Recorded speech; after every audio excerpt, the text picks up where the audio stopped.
if I put in the work now, it will pay out. It has to pay out later because it's not controlled by crazy algorithms. It's not controlled by big influencers. No celebrities are on this app. I can make myself a name on this, and I did, and it just worked out. And like you said, we were shooting.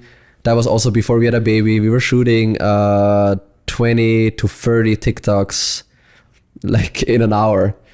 And we were doing that every day nonstop. And were you posting them? You were shooting and posting, or were you like saving them, scheduling? Were you doing like any... Well, we never shoot in apps, so we would always shoot, and then all night we would just edit and post in the morning and just grind on that. So were you posting like if you shot 20 today, would you save them and schedule them, or were you just like save and schedule for sure? But also like you always have to adjust. The uploading always constantly changes on the algorithm. So I used to be able to post like 3 TikToks per day. Both of our accounts have like over 2,000 TikToks at this point. I have like 3,000 TikToks saved that are all going to YouTube now. And back then we would post 3 a day, and then it slowed down to 1 a day. And now it's more like every other day because it's so oversaturated that you cannot... They won't allow, even if it's a good video and it's performing good, they won't allow so many videos on the For You page from one account. So you have to be smart how you distribute it. Gotcha. So you almost have to slow down the pace so you don't get like shadow ban or something? No, it's just that they won't push it and show it to as many people as if you do it in like a 24-hour period kind of. Or now, in a 48-hour period. Now, what about YouTube Shorts? Because now that's a new YouTube, game. Yeah, on YouTube right now they have it's more viewers and not enough content, so you can post definitely 3 videos a day. This is like YouTube is now how TikTok used to be, but TikTok is now so overly. Everybody posts so much that they can only show that. There's only that many eyes, and people are not scrolling like fast enough. So there's only a certain amount of numbers people can hit per day. And on YouTube, it's different. So let's talk about YouTube because that's my favorite platform. And I remember we started working together. When we reconnected again and we did our first project together, it was one of your music videos. And then we started doing some videos in your vlog and all of that. And we had to kind of stop because it was like very difficult. We had to do so much content. It cost so much money.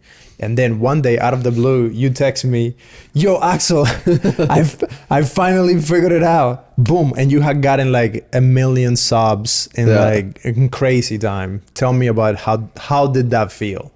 Oh, it was, I mean, we've been grinding so much and we were stuck at like 500,000 before, and now we're like almost at 3.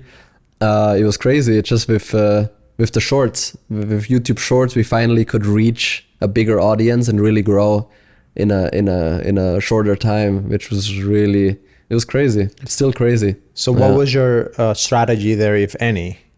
Just post and blast as much as possible? Well, we were just waiting for the right moment when YouTube or when people, first they had like a huge problem because the main videos would like crush it a little bit with the shorts, and they didn't separate it like correctly. So every YouTuber started to do a normal page and a short page. And I did that for a while, which worked kind of good, but not really. And then YouTube finally figured it out how to integrate short videos. Yeah, but they separated the back end. What they did is it was the same page, but now they were serving the shorts on the shorts feed. Yeah.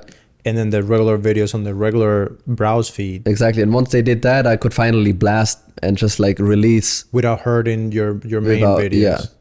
And without like annoying everyone, because before when you like post 3 shorts, people would like unsubscribe kind of almost. You would like lose subscribers. I was losing subscribers every month. And then once they changed that, I was getting a lot of new people. Awesome. And with the content that you're doing, you're trying to do the family vlog, and then you're doing all the crazy pranks and all that. What is all about? What is that all about, man? Why can't you just make regular videos, like regular vlogs? Everything has to be up to the 10, crazy. Well, we always like to do what is like fun to us as well, because otherwise I feel like as a creator, you like burn out if you like do what your audience wants or do what like works the best. I always like to keep the content like what is like entertaining to us. And the crazy videos was always just much more fun to shoot than like the normal vlogging and cooking and all that. So what's your favorite craziest video that you have ever made? Well, there's a couple really. One of my favorite one is where baby J is a Christmas elf and I'm like Santa Claus, and I break into the house and she doesn't like know it's me. And she does like this crazy voice. She used to like do these crazy voices, and it's one of my favorites, all-time favorites. Yeah, didn't even perform, like just like 3 or 4 million on TikTok, but yeah, for me, it's just 3 million views. Nothing too big. Yeah, no, yeah, I love that one. But then of course when she peed in the hot tub, that one is one of the all-time favorites. You can like repost that at all times and it always performs. It's Did crazy. She pee for real?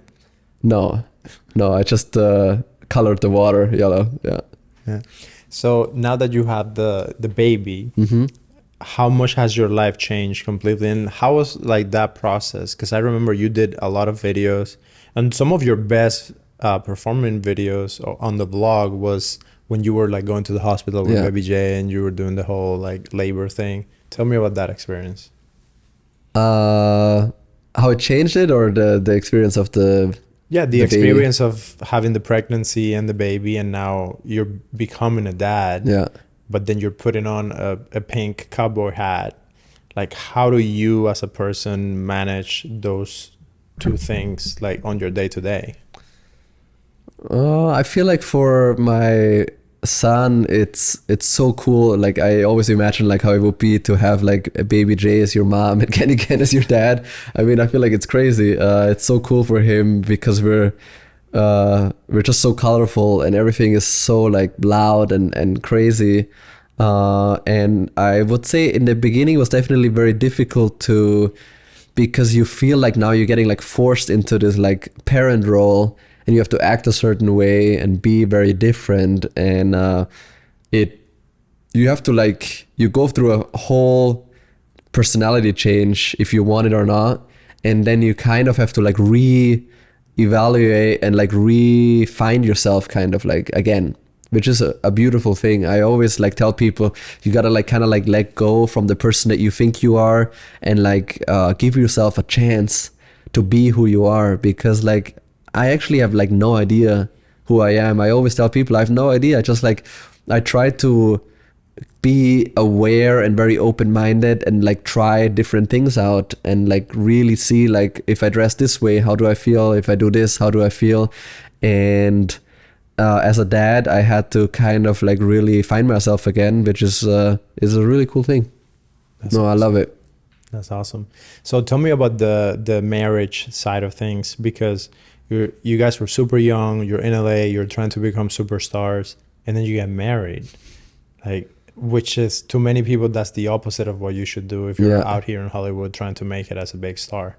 How was that experience, and how do you feel like about being married and being a husband and all that?